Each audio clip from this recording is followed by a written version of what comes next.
Hello అండి. మామిడికాయ ఊరగాయ అయితే పెట్టేస్తున్నాము. నేను మా పాప మా బాబు ముగ్గురం కలిసి అయితే అన్ని మామిడికాయలు అయితే కట్ చేస్తున్నాము ఇక్కడ.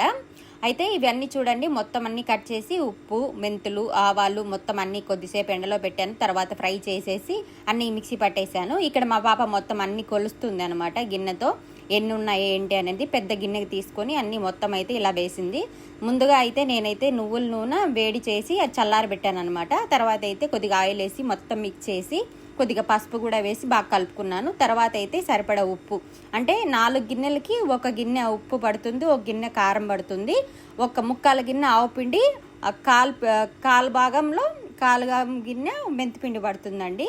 నేనైతే అలా కొలుచుకున్నాను. పులుపు ఎక్కువ ఉన్న వాటికి ఇలా చేయాలి, పులుపు తక్కువ ఉన్న వాటికి ముక్కలు ఎక్కువ తీసుకోవాలన్నమాట. 6 కప్పులు తీసుకున్నా కూడా బాగానే ఉంటుంది. ఇక్కడ మా పాప అన్నీ నేను వేస్తుంటే కలుపుతుంది అనమాట. అయితే నేను మా పాపకు నేర్పిస్తున్నాను ఇక్కడ మామిడికాయ ఊరగాయ ఎలా పెట్టాలి ఏంటి అనేది. ఏదైనా అండి మనం అన్ని ఈ కాలంలో ప్రతి ఒక్కటి నేర్చుకోవాలి. ఒకరి మీద మనం ఆధారపడకూడదు అనమాట.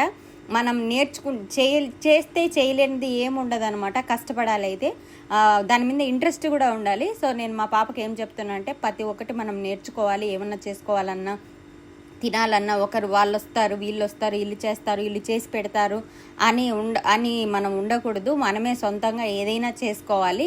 1-2 సార్లు మిస్టేక్ అయినా 3వసారి అయితే బాగా వస్తుంది కదా. సో వంట అయినా అంతే, ఏదైనా అంతే అనమాట. పని అయినా అంతే. ఏదైనా ఫస్టే పర్ఫెక్ట్గా రామంటే రాదు కదండి.